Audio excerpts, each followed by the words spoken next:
Can 7 MPs switching parties raise question about the state of India's democracy? At first glance, this may look like routine political news, but behind this development lies a much larger debate about the anti defection law, a constitutional interpretation, and whether existing safeguards are adequate to protect the voters' mandate. Let's decode the Hindu editorial Gang of Seven in a balanced and UPSC oriented way. Because this is not only a party story, it is also about a constitutional story. Let us first understand the context. 7 out of 10 Rajya Sabha members of the Aam Aadmi Party announced their merger with the Bharatiya Janata Party. The merger claim was accepted by the Rajya Sabha chairman. As a result, the number in the upper house shifted significantly. Now, behind immediate political implications, this triggered debate on a broader issue: whether this falls within the merger exception under the anti-defection law, and how the provision should be interpreted. And this is where the editorial begins its discussion. To understand the issue, we need to revisit the idea of political defection. Defection refers to elected representatives leaving the party under whose banner they were elected. Okay, India has long dealt with this challenge. Concerns emerged about instability, frequent government changes, and possible misuse of defection. That is why the 10th schedule, the anti defection law, was introduced. Its objective was simple: to promote political stability and preserve the integrity of the electoral mandate.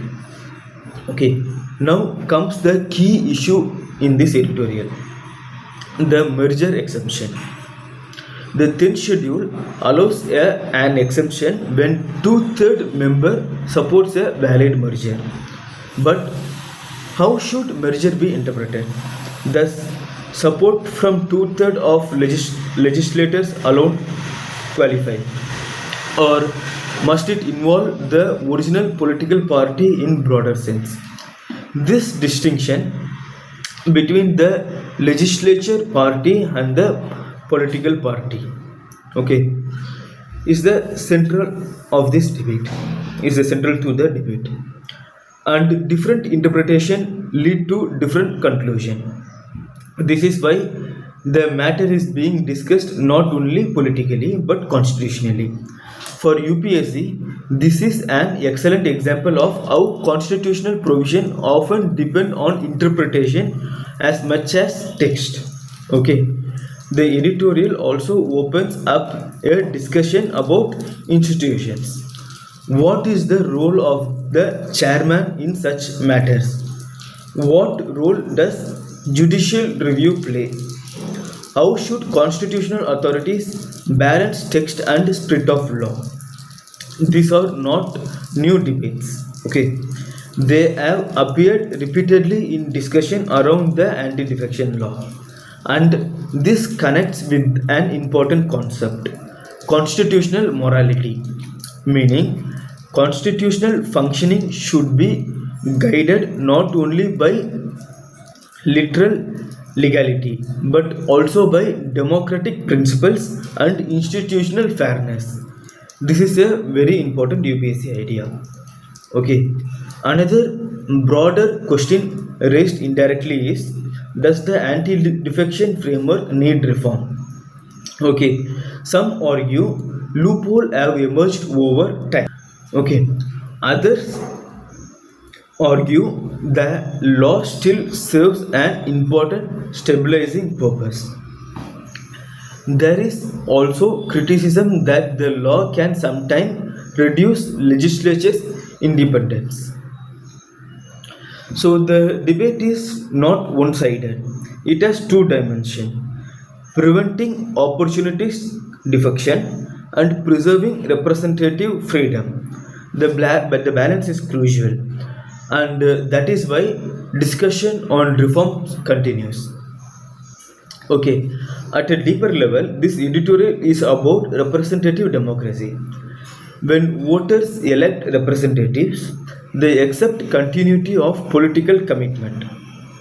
But Parliamentary system also allows political realignments.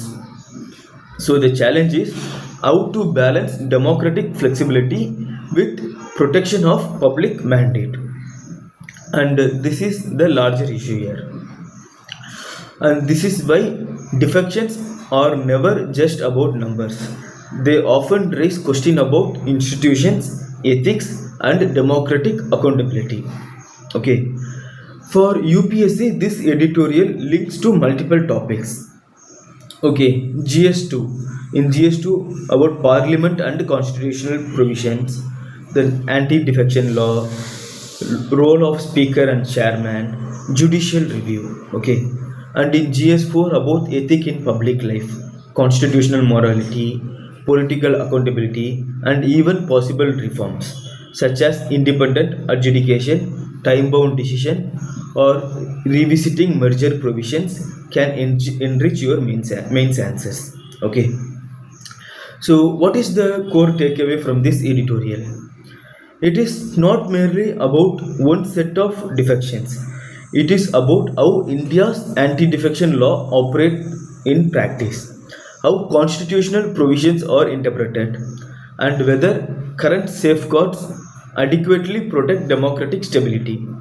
And that makes this a much larger institutional debate, not just a political event. Okay, if you if you found this editorial background useful for for your UPSC preparation, kindly let me know in the comment section. Thank you.